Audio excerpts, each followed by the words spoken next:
नमस्ते ओम विष्णु की संतान। माला बन रहे हैं, विष्णु की माला होती है ना।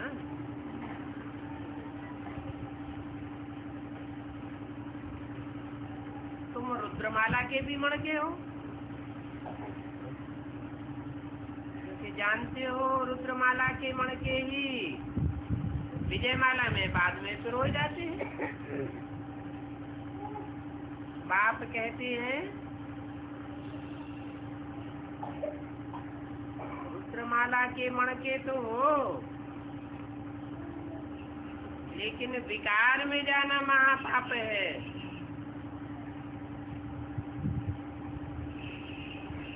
इसके कारण भारत में क्या दशा हो गई है।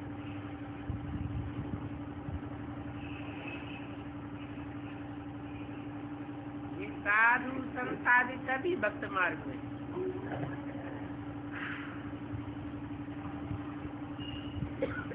सब भक्ति मार्ग की है। ज्ञान मार्ग का एक भी साधु संत नहीं है।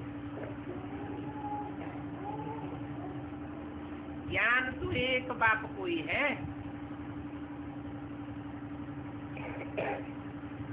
ज्ञान माना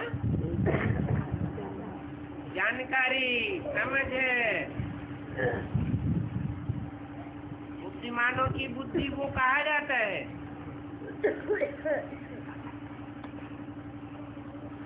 और वो गुरु लोग तो भक्ति के हैं। भक्ति माना ही दुर्गति। 2000 साल से भक्ति चलती चली आई है और दुनिया दुर्गति को पाती चली आई। भक्ति में क्या करते हैं? उन गुरुओं के चरण धो करके पीते हैं।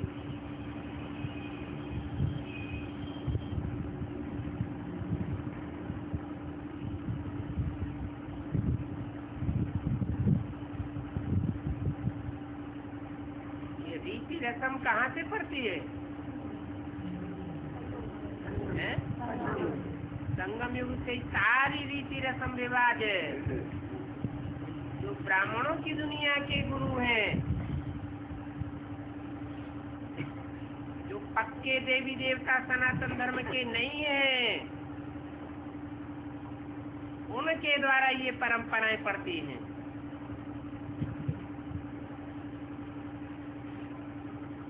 चरण बुद्धि रूपी कहे जाते हैं।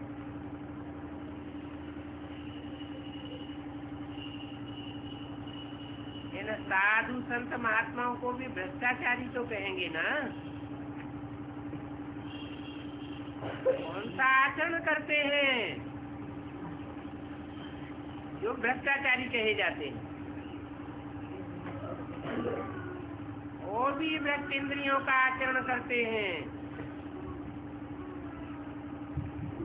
पैदाइश ही कोष से होती है।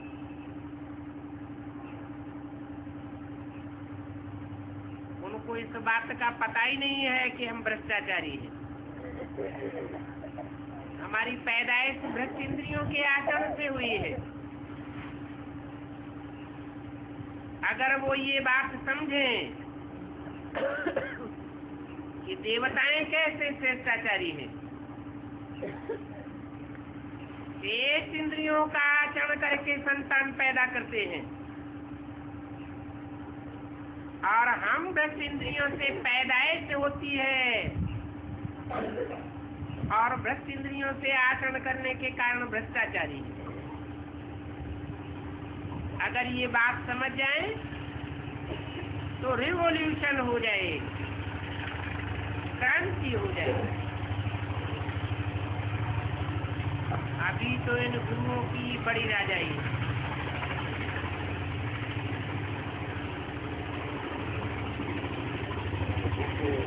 आजकल तो दुनिया में देखो क्या हो रहा है। कोई किसी की मानता ही नहीं है। प्रजा के ऊपर प्रजा का राज्य है। राजा कोई है नहीं। वो क्रिश्चियन लोग पोप की भी नहीं मानते। पोप क्रिश्चियंस का बड़े से बड़ा गुरु होता है।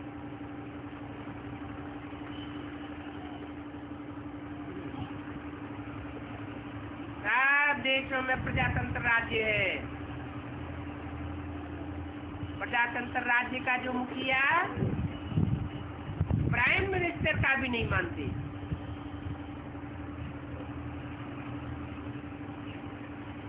बिल्कुल पत्थर बुद्धि है।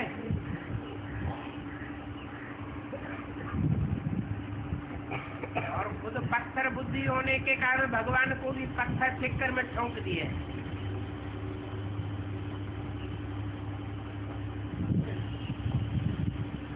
समझते हैं? भगवान ऐसे पत्थर बुद्धियों में भी आता होगा।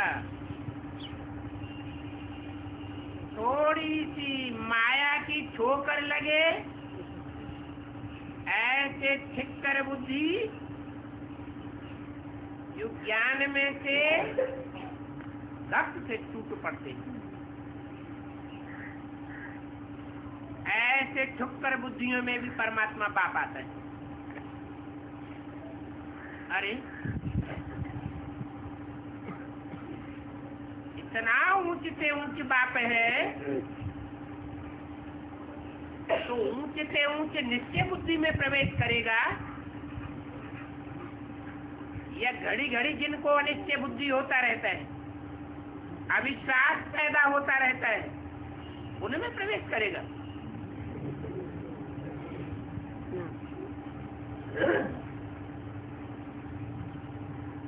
अभी बाप सारी दुनिया को बदलते हैं।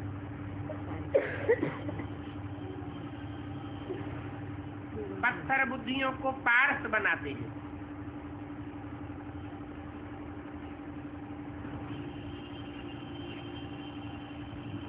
ये किसी को भी पता नहीं है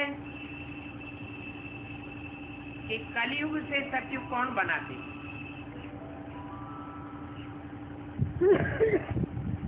अगर जानते होते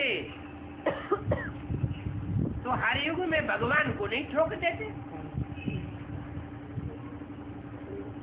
कहते हैं कल्प कल्प भगवान आते हैं, हर युग में भगवान आते हैं। गीता में लिखा है संभवामि युगे युगे।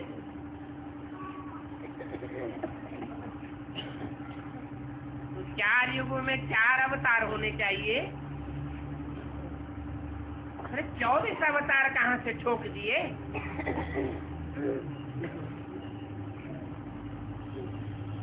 इससे साबित होता है कि कोई को पता ही नहीं है इस सत्य रूपी मकान की जब दुर्दशा हो जाती है, मकान एकदम तमो प्रधान पुराना हो जाता है, तभी इस सृष्टि का मालिक का आना होता है। और ये सृष्टि तमो प्रधान बनती ही कलयुग में। ऐसे तो शास्त्रों में भी लिखा हुआ है कि सतयुग 16 कला संपूर्ण होता है, त्रेता 14 कला संपूर्ण होता है, द्वापर में 8 कलाएं रह जाती हैं और कलयुग कलाहीन होता है। परंतु पत्थर बुद्धि होने के कारण समझते नहीं है कि भगवान को किस युग में आकर के परिवर्तन करना होता है।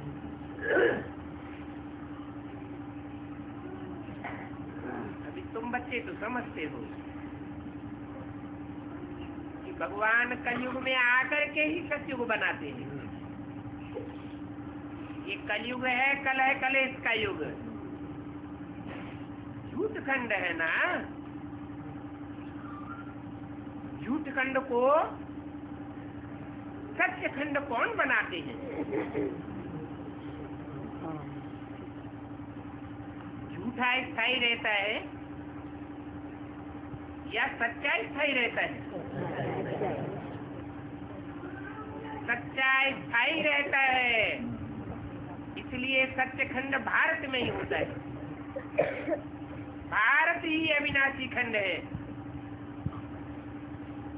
और जो भी दुनिया के खंड हैं, चाहे अमेरिका है, क्रिश्चियन खंड, अफ्रीका अरब देश है, इस्लामी धर्म खंड, अफगानिस्तान, ईरान, इराक, पाकिस्तान, जो भी मुस्लिम खंड है वो सब विनाशी है। इनकी कोई की भी 2500 वर्ष से पुरानी हिस्ट्री नहीं मिलती। 2500 वर्ष पहले भी ये समुद्र के गर्त में समाये हुए थे, और अभी भी एटम बमों का विस्फोट होगा तो ये सब धर्म खंड जो झूठे खंड हैं, झूठ मनुष्यों के द्वारा बनाए गए हैं। झूठे धर्म, मनुष्य धर्म पिताओं के द्वारा धर्म की स्थापना हुई है इन खंडों में। ये सब खलास हो जाए।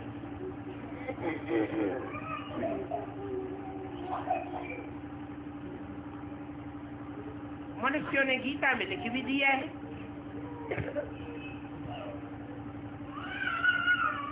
असत्य का विनाश होता है और जो सत्य है उसका कभी विनाश नहीं होता।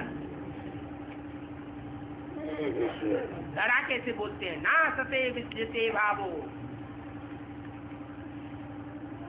परंतु का अर्थ क्या है वो नहीं समझते। ये भारत खंड ही सत्य खंड था।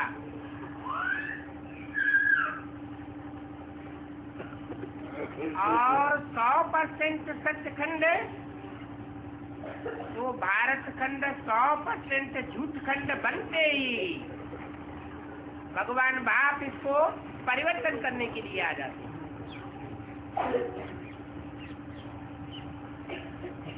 तो अब तुमको अभी इन बातों का पता है तो महावीर बनना चाहिए।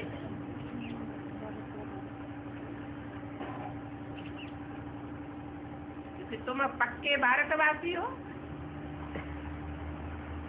आप देखो शादियों के लिए हाल बनाते हैं, उनको समझाओ। ये जो धर्मशालाएं बनाते हो, लक्ष्मी नारायण के मंदिर बनाते हो और वहीं शादियां रचाते हो। ये मंदिर तो देवताओं की यादगार हैं।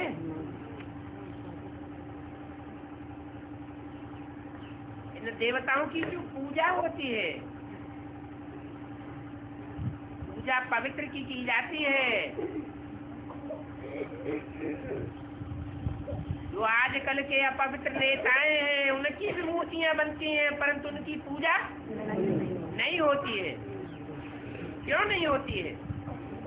मूर्तियां तो वही पत्थर की है, परंतु देवात्माओं की मूर्तियों की पूजा क्यों होती है? क्योंकि उनमें पवित्रता थी। और ये पवित्रता उनमें कहां से आई? बाप की याद से उनमें पवित्रता आई। बाप है एवर प्योर, एवर प्योर की याद से देवात्माएं पवित्र बनी, तब उनकी पूजा होती है। और पवित्र बन करके मन बुद्धि से दुनिया में पवित्र वाइब्रेशन फैलाए। पवित्र वातावरण से, पवित्र वाइब्रेशन से दुनिया के 5 जड़ तत्व, सभी जलवायु, अग्नि, आकाश, जिससे ये शरीर बनता है, वो पवित्र बन गए। उनकी दृष्टि पवित्र बनी। एवर प्योर को याद करने से उनकी दृष्टि पवित्र बनी।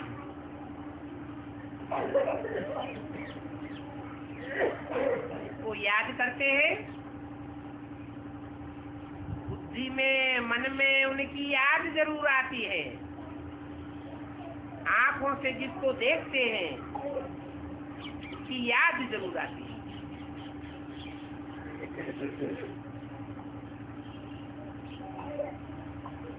आंखों के देखने से भी आत्मा का संबंध जुड़ता है। ऐसे ही और इंद्रियां भी हैं, जिन इंद्रियों से संसर्ग में, संपर्क में, संबंध में आने से वो एवर प्योरिटी की छाप लग जाती है। तो समझाओ, कहाँ वो पवित्र देवताओं के मंदिर, और कहाँ तुम वहां जाकर के शादियां रचाते हो अपवित्र बनाने के लिए।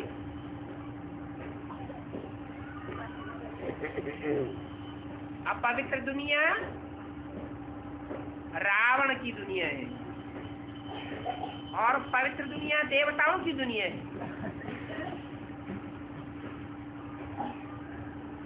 देवताओं को मनुष्य से देवता बनाने वाला वो परमपिता परमात्मा एवर प्योर है।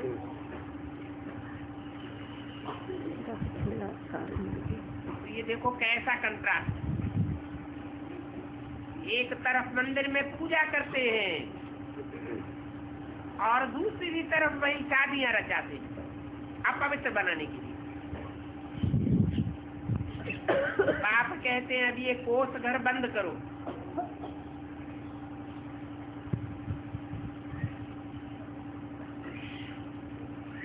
तो बाबा कहते हैं इन विकारों पर जीत पहनो तो जगत जीत बनेगी।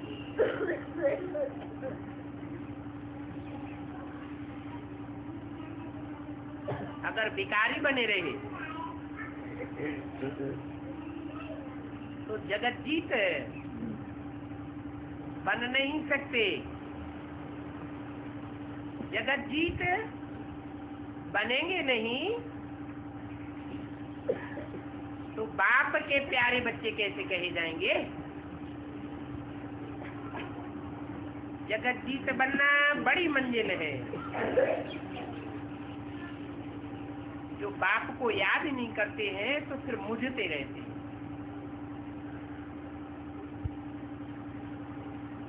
बाबा को भूल जाते। अरे ऐसे बाबा को थोड़ा ही भूलना चाहिए। वानप्रस्थ व्यवहार में रहो, परंतु 8 घंटा ईश्वरीय सेवा में रहो। 8 घंटा शरीर को आराम दो, शरीर की परवरिश करो,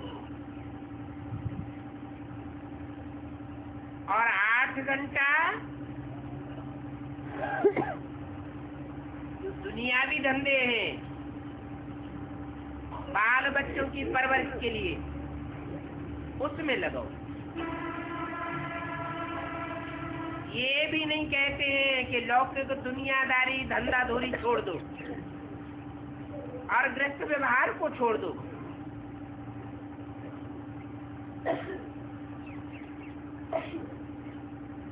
सन्यासियों में चल एकदम छोड़ छाड़ के भाग खड़े हो।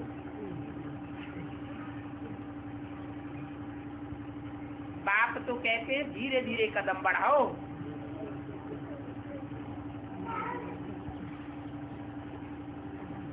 ऐसे ऐसे तुम सहज पुरुषार्थ करेंगे तो कल्प कल्प के लिए सहज हो जाएगा।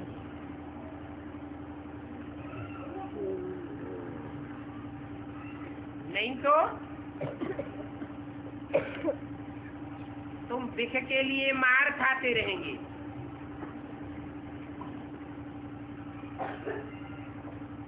अभी आस्ते आस्ते हड्डियां नरम होती जाती है।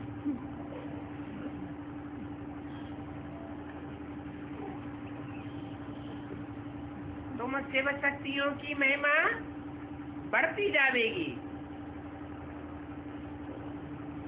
तुम्हारी सेना है ना,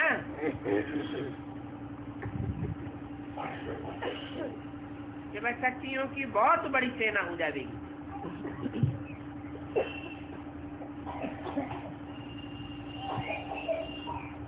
फिर वो माया की सेना, माया रावण की सेना हार खा जाएगी। अभी दोनों सेनाएं हैं, माया रावण की भी सेना है और तुम शिव शक्तियों की भी सेना है। तुम पवित्र रहने के लिए लड़ाई लड़ती हो। बाप की याद से तुम्हारे में ताकत आ जाएगी।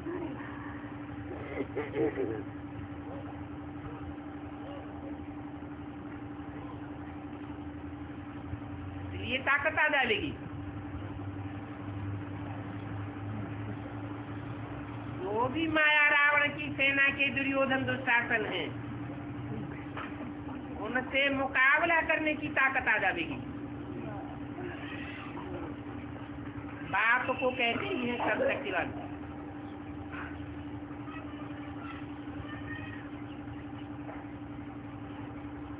माया भी सर्वशक्तिवान है, परंतु आखिरी तुम बच्चों की विजय होगी। लोग समझते हैं कि भगवान सर्वशक्तिवान है तो कुछ भी कर सकते हैं।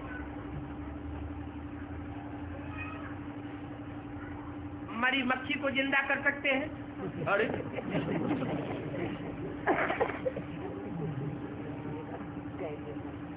भगवान बाप ऐसी कोई बाजीगरी नहीं करता। प्रकृति के नियम के बरखिलाफ कोई कदम नहीं उठाता। बाप तो कहते हैं मैं तुमको रास्ता बताने आता हूँ, ये सीधा रास्ता है, पुरुषार्थ करने का सहज रास्ता है, निरंतर याद करने का ये सहज रास्ता है।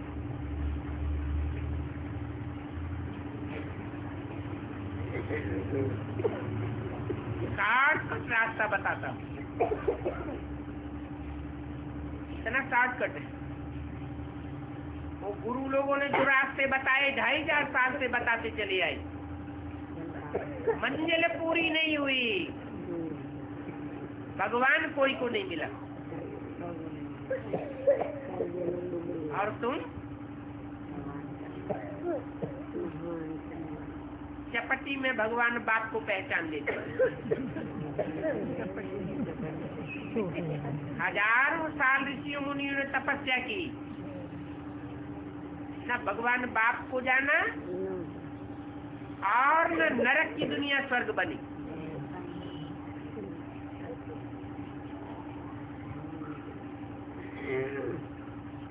और तुम तो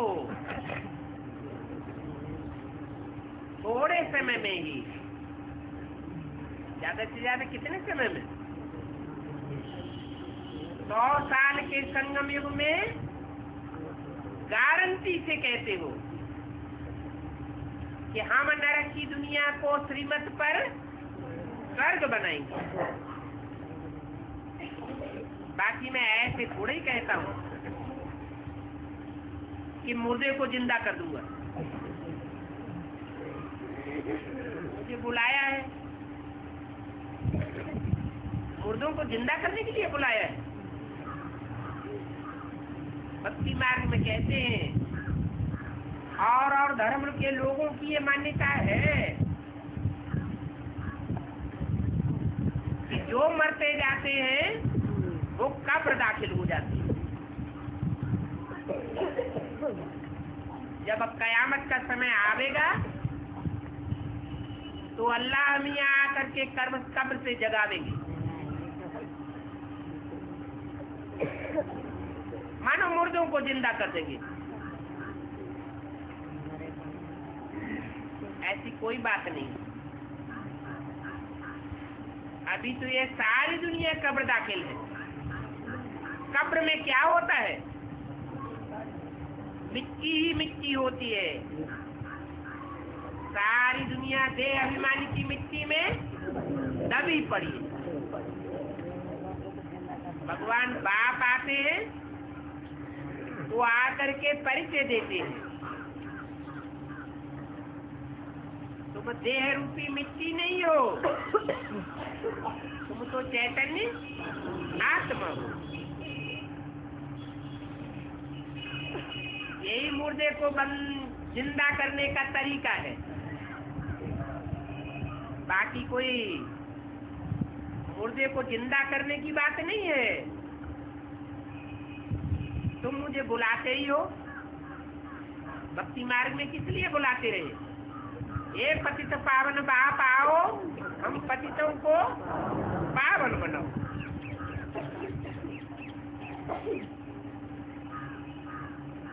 बाकी ऐसे भी नहीं कि आऊंगा तो रास्ता बताकर चला जाऊंगा और बाद में तुम पतित से पावन बनते रहेंगे अपने आप। नहीं, ना अपने आप कोई पावन देवता से पतित बना है मनुष्य, और न कोई पतित से पावन बन सकता है सिवाय परम पिता परमात्मा के संग के रंग लगे।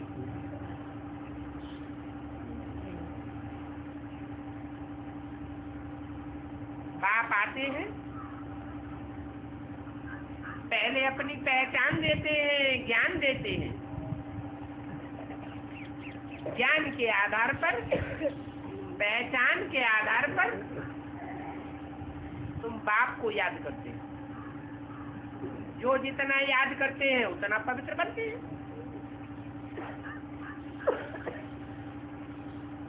इनकी बुद्धि में नहीं बैठता है। वो काम कटारी चलाने वाले बड़े कसाई हैं।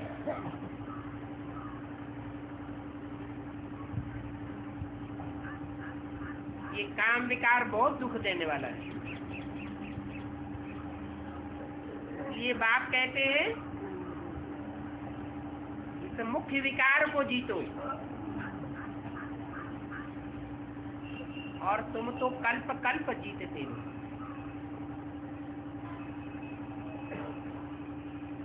वो इस्लाम धर्म खंड के वासी, क्रिश्चियन धर्म खंड के वासी नहीं जीतते हैं, बौद्धी धर्म खंड के वासी नहीं जीतते हैं। तुम ही काम विकार को जीतते हो।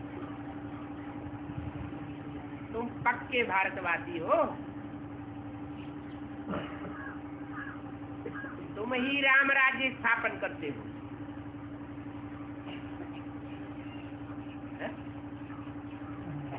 तुम ही राम राज्य स्थापन करते हो। राम राम राज्य स्थापन नहीं करता है?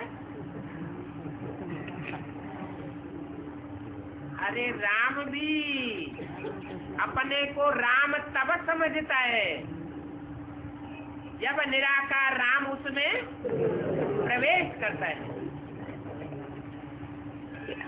तुमको भी बाप का परिचय मिलता है। बेहद के दो बाप हैं, आत्मा का बाप और मनुष्य शरीरों का बाप। मनुष्य शरीरों के बाप में वो निराकार बाप मुकर्रर रूप से प्रवेश करते हैं तो तुमको पता चलता है।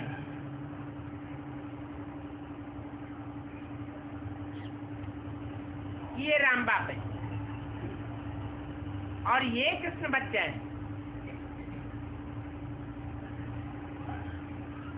मनुष्य सृष्टि का आदि पत्ता कौन है और मनुष्य सृष्टि का बीज बाप कौन है, कि तुमको पहचान होती। जिनको दोनों की पहचान हो जाएगी वो पत्ते को फॉलो करेगा या बीज को फॉलो करेगा? बीज को फॉलो करेगा। और मनुष्य गुरुओं ने भी गीता में लिखा हुआ है, हम बीज प्रद पिता, मैं मनुष्य शक्ति का बीज डालने वाला पिता हूँ। तो तुमको भी पिता की पहचान होती है। जो मनुष्य शक्ति का पिता है वो भी अपनी पहचान धारण करता है और उस एक को फॉलो करके तुम राम राज्य स्थापन करते हो। तो तुमको कितना नशा होना चाहिए इस बात का कि दुनिया राम बाप को नहीं पहचान पाती और हम राम बाप को पहचान करके राम राज्य स्थापन करते हैं। नहीं तो भारत में स्वतंत्रता संग्राम चला,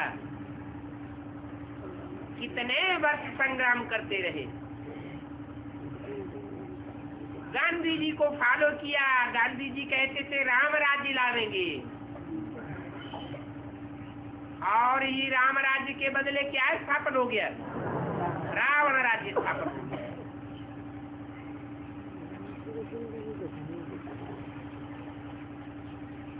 बाप कहते हैं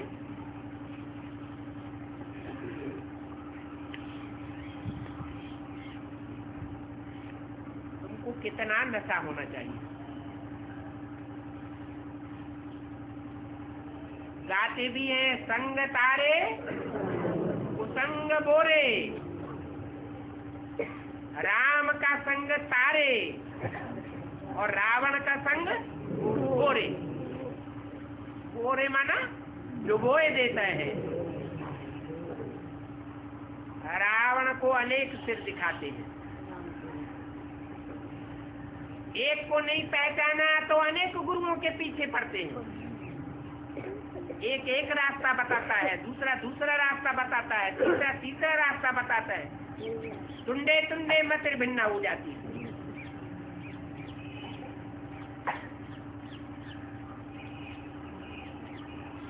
अब राम बाप को तो एक ही चीज से दिखाया जाता है, माना व्याप एक रास्ता बताते। उसके लिए आकर के पहले अपनी पहचान देते हैं। बाप की पहचान हमको मिलती है।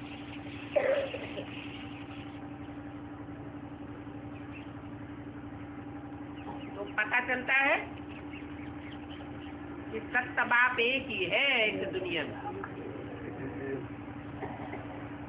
कि यादगार में भक्ति मार्ग में सत्यनारायण की कथा गाई जाती है। एक सत्यनारायण की कथा गाई जाती है। या 33 करोड़ देवताओं में से कोई देवता है जिसकी घर घर में कथा गाई जाती है? एक ही सत्यनारायण है। नारायण के साथ रहने वाली सत्य लक्ष्मी की भी कथा नहीं, वो भी झूठी साबित हो जाती है। नंबरवार पुरुषार्थ अनुसार सारी दुनिया झूठी साबित होती है। कहते भी है गॉड इज ट्रुथ, भगवान ही सच्चा है, और ट्रुथ इज गॉड, सच्चा ही भगवान है। जो 100% सच्चा है वही भगवान है। ऐसे सच्चे के साथ संग करने से तारे माने पार हो जाएंगे। कुसंग अर्थात झूठों का संग करने से इसे विषय वैतरणी दुनिया कहो, विषय सागर कहो, डूब मरेगी।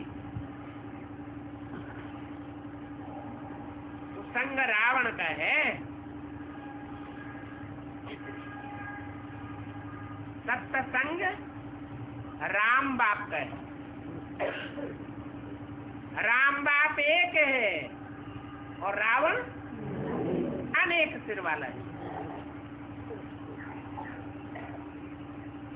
और राम वो नहीं की सीता चोरी हो गई है? जिस राम की सीता चोरी हो गई वो हमारी रक्षा करेगा है? जरूर उसका पुरुषार्थ अधूरा होगा। कूला कला संपूर्ण नहीं बना होगा।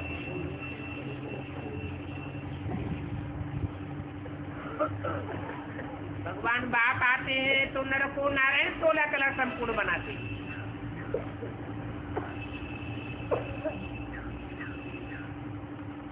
अब सीता चोरी हो गई वो तो भक्ति मार्ग की बात है, परंतु उन भक्ति मार्ग की बातों का फाउंडेशन कहाँ पड़ता है? संग निधि दुनिया में इन सब बातों का फाउंडेशन पड़ता है।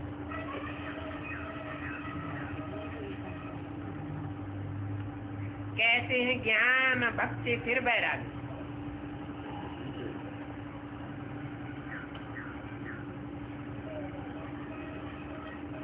उल्टा नहीं कहते हैं। वैराग भक्ति ज्ञान या भक्ति वैराग ज्ञान, क्या कहते हैं?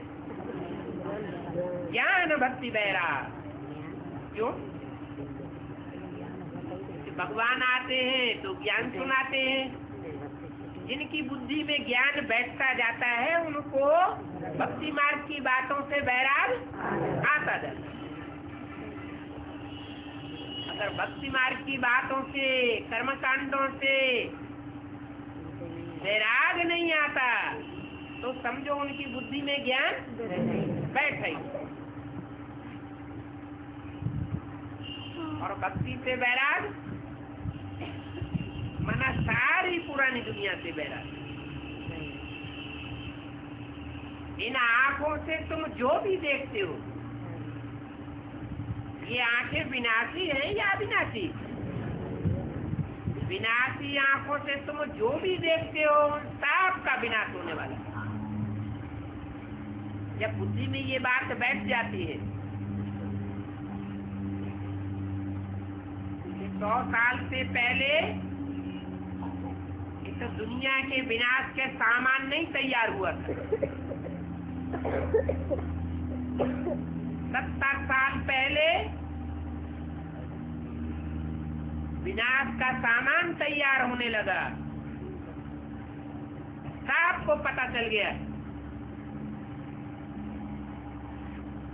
कि दुनिया को ध्वंस करने वाला बारूद तैयार हो गया।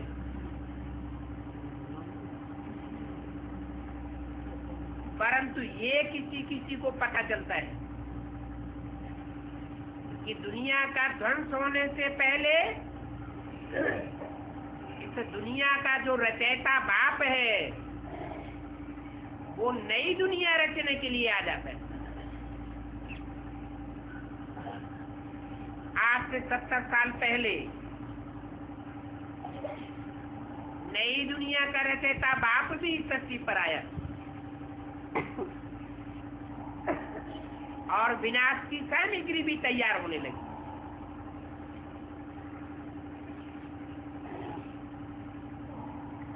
तो बुद्धि में बैठ जाना चाहिए। इन आंखों से जो भी हम देखते हैं माया का पाम्ब एंड शो है। थोड़े समय का नजारा है। ये ऊंची ऊंची महलमानियां, अटारियां,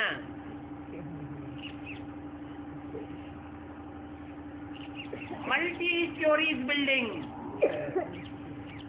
जो देखने में बड़ी अच्छी लगती है, थोड़े टाइम के अंदर ये सब खलास होने वाली है। तो इन विनाशी आंखों से जो भी देखते हो वो सब खलास होने वाला है। अगर ये पक्का बुद्धि में बैठ जाए तो वैराग आवेगा या नहीं आवेगा? आवेगा। अभी नाटक पूरा हुआ। वो हद के नाटक होते हैं, पूरा होता है तो जो भी नाटककार होते हैं, एक्टर्स होते हैं, हीरो हीरोइन होते हैं, नाटक पूरा होने के बाद कहाँ जाते हैं? अपने अपने घर जाते हैं। और नाटक देखने वाले भी अपने अपने घर जाते हैं। तो ये जो ब्रॉड ड्रामा है इस दुनिया का, इसका डायरेक्टर पर्दे के पीछे छुपा हुआ है। कोई ने विलासी आंखों से दिखाई नहीं देता है।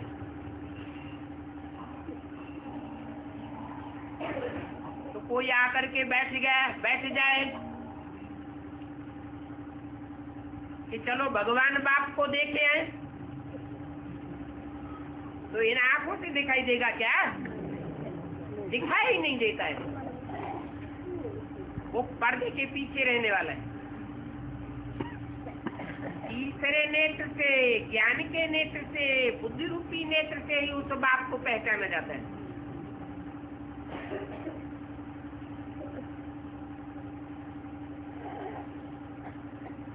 वो डायरेक्टर अब इस सृष्टि पर आया हुआ है।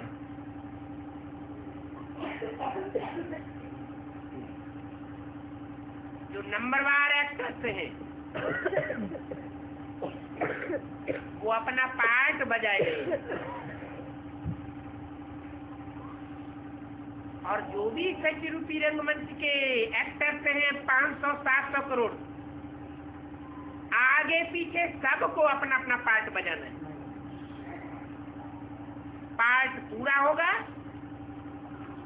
और 5-7 रोज में एटॉमिक एनर्जी के द्वारा ऐसे दुनिया का विनाश हो जाएगा। तो समझो अभी नाटक पूरा हुआ। अब हम जाते हैं अपने घर। कौन? हम आत्माएं। शरीर नहीं जावेंगे। शरीर तो जड़ है, विनाशी है। ये दुनिया ही विनाशी है, परंतु आत्माएं अविनाशी है। अविनाशी आत्माएं अपने अविनाशी धाम वापस जावेंगी। बाप भी कहते हैं अब अपने घर को याद करो।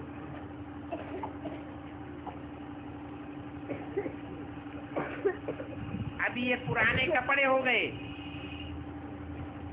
कपड़े माना ये शरीर रूपी वस्त्र सब पुराने हो गए। मंदिरों में देवताओं के चित्र कितने सलोने बनाए जाते हैं। बड़ी बड़ी आंखें, कहते हैं कमल नयन, कमल मुख, कमल हस्त, कमल पाद। कमल फूल से उपमा देते हैं। सब फूलों में बड़ा फूल होता है कमल का फूल।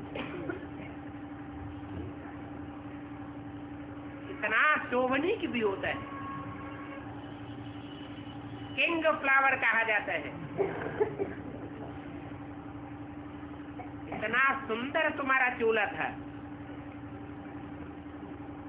अभी देखो कैसा पुराना शरीर हो गया।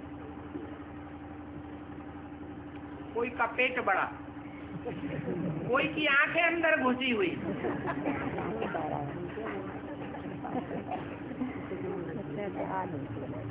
कैसे कैसे कार्टून बनते जाते हैं मनुष्य।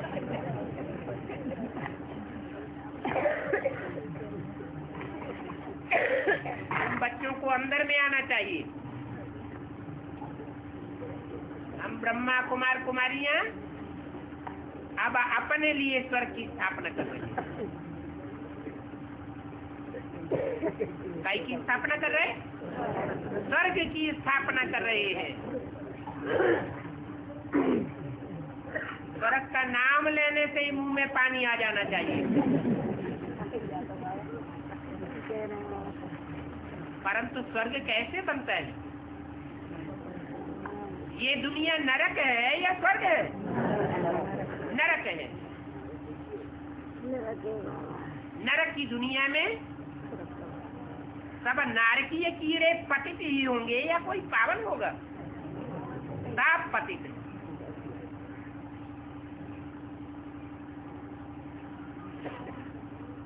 सुप्रीम सोल बाप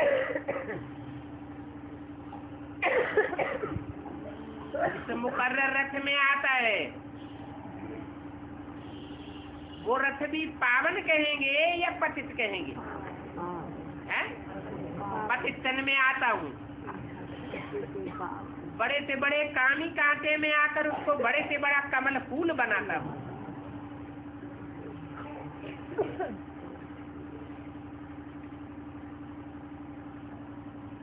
तो नरक की दुनिया में सब पतित है।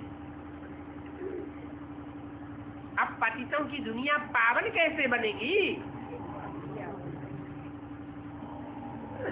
नाम तो रख दिया स्वर्ग, जैसा नाम वैसा काम भी करना पड़े। क्या काम करेंगे?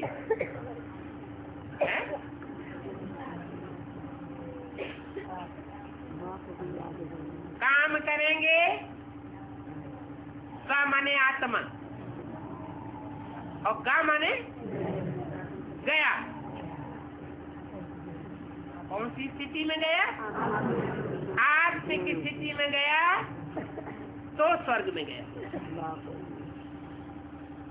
देवान को छोड़ना है और आत्माभिमानी होकर रहना है। तो हम अपने लिए कर रहे हैं, कोई दूसरे के लिए नहीं कर रहे हैं। जितना आत्मिक स्थिति में रहेंगे जन्म जन्मांतर सुखी रहेंगे। जितना यहाँ बाप के आने पर संगम युग में दूसरों को देवान दिखाएंगे ज्ञान लेने के बाद, उतना अपने लिए दुख की दुनिया रचेंगे या सुख की दुनिया बनेगी? दुख की दुनिया बनती जाएगी। अभी भगवान बाप आकर के रास्ता बताते हैं, कैसे आत्मा सुख की दुनिया में जाती है और कैसे दुख की दुनिया में जाती है।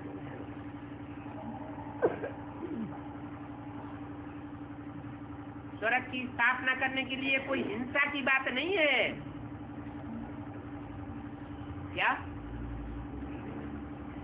वो राजाएं होते हैं, अपनी राजाई स्थापन करने के लिए दूसरे के राज्य पर आक्रमण कर देते हैं? इतनी हिंसा होती है। ये हिंसक लड़ाइयां करते करते दुनिया नरक बनती जाती है। बाप ऐसी हिंसा करना नहीं सिखाते। बाप तो अहिंसक युद्ध सिखाते हैं। अरे कोई ऋषि मुनि सन्यासी विद्वान पंडित आचार्य कभी हिंसा करने की बात कहते हैं क्या? कोई नहीं कहते। तो जो भगवान है वो हिंसा करना कैसे सिखा देगा? परंतु रामायण में देखो, महाभारत में देखो, गीता में देखो, हिंसा की बातें ही दिखती।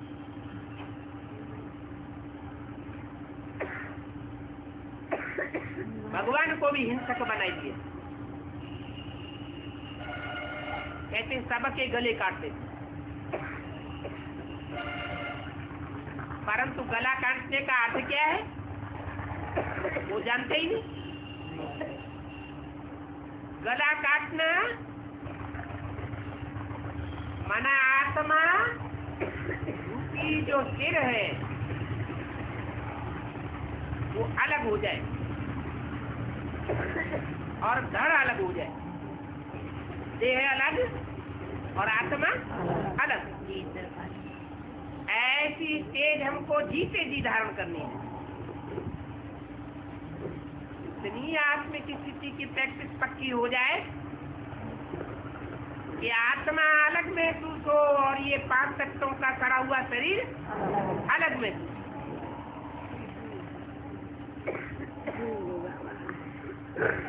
तो बाप अहिंसक युद्ध सिखाते हैं। देवताओं को कहा ही जाता है अहिंसा परमो धर्म। सर्वगुण संपन्न 16 कला संपूर्ण अहिंसक। उनके जीवन में हिंसा की कोई बात ही नहीं होती। इस दुनिया में तो देखो अबलाओं पर कितने अत्याचार होते हैं।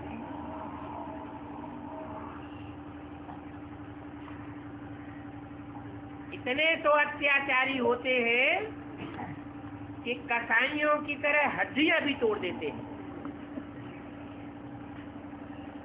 बाप समझाते हैं ये गोश्त खाना बंद करो, पावन बनने बगैर काब वापस नहीं जा सके। और ये भी पक्का है कि बाप आए हैं तो और धर्म पिताओं की तरह,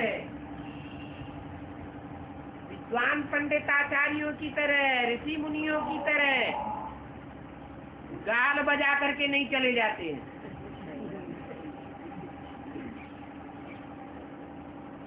पक्का कर लो कि हेवन बना करके ही जावेंगे। तो अभी पूरी पढ़ाई पढ़नी है।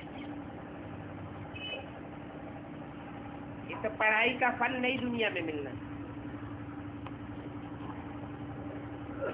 पहले तुम भी भक्त थे,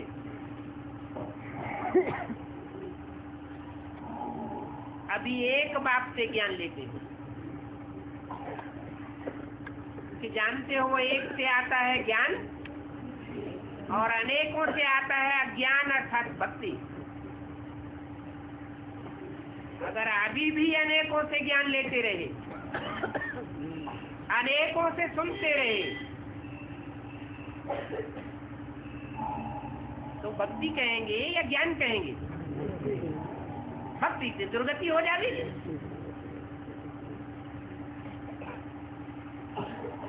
ये तो सत्यनारायण की कथा है। जो सत्यनारायण के अंतिम जन्म में बाप आकर सत्यनारायण की कथा सुनाते हैं।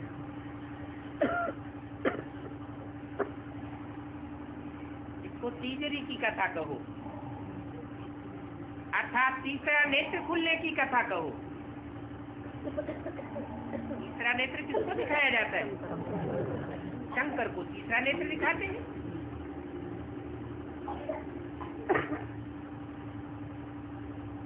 बाबा अभी तुम बच्चों को नंबरवार ज्ञान का तीसरा नेत्र दे रहे हैं। नंबरवार दे रहे हैं या कि बच्चे नंबरवार ज्ञान उठाए रहे हैं? नंबरवार उठाए रहे हैं।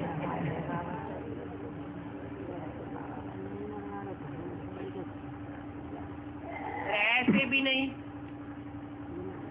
कि तीसरा नेत्र मिल गया बस।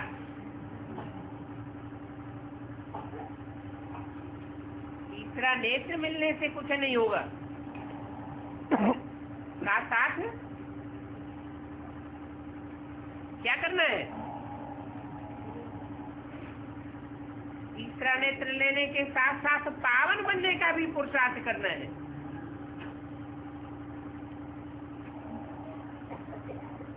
अगर पतित बन गए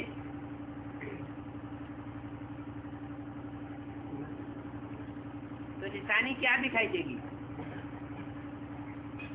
ज्ञान में चलते चलते अगर पतित कोई बनता है तो क्या निशानी दिखाई देगी?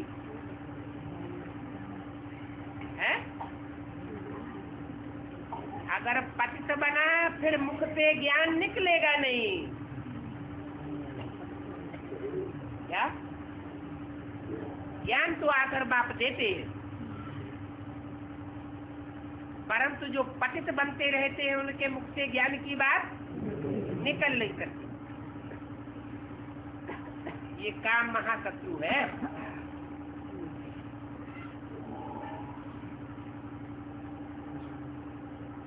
जो खुद देह अभिमानी में मरते रहते हैं।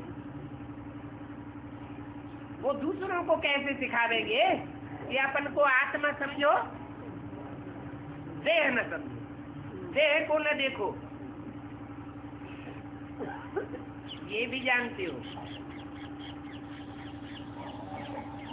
कि तुम पवित्र ब्राह्मणों का झाड़ बढ़ता जाएगा। क्या?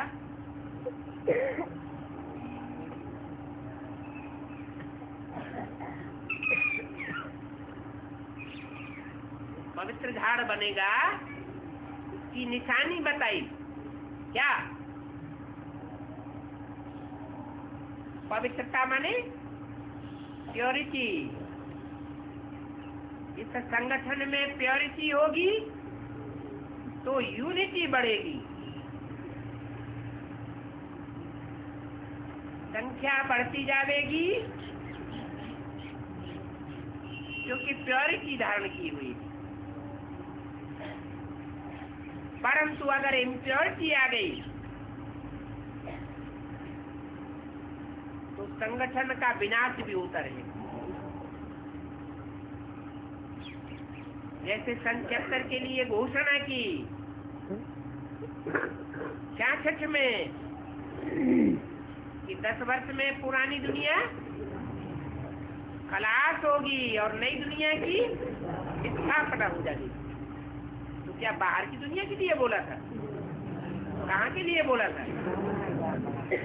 ब्राह्मणों की संगम की दुनिया के लिए ही बोला था कि 76 में बाप जब प्रत्यक्ष होते हैं तो नए ब्राह्मणों के संगठन की स्थापना करते हैं और ब्राह्मणों का तमो प्रधान पुराना संगठन विनाश को पाता है। चाहे वो बड़े बड़े सेंटर ही क्यों न हो, अगर इम्प्योरिटी आती जाएगी तो उनका विनाश हो जाएगा। चाहे छोटी गीता पाठशालाएं हो, छोटे सेंटर हो, इतनी जितनी पवित्रता होगी उतना स्थायी रहेगी।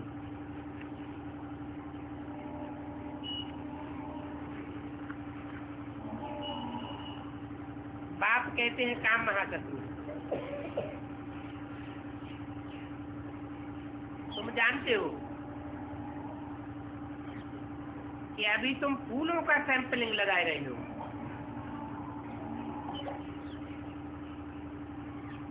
फूलों से खुशबू आती है ना, दिव्य गुणों की खुशबुएं हैं। परंतु जो जंगली आदमी होते हैं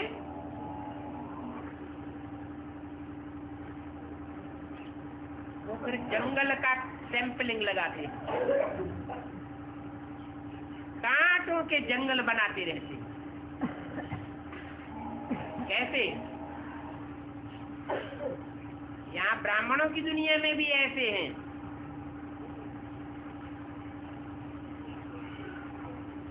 जो मुख से ज्ञान तो सुनाते हैं परंतु आंखों से देह को देखते हैं।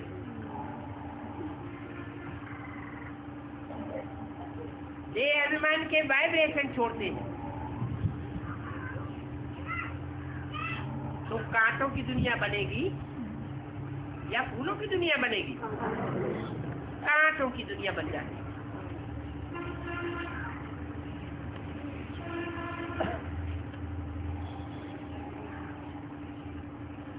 ओम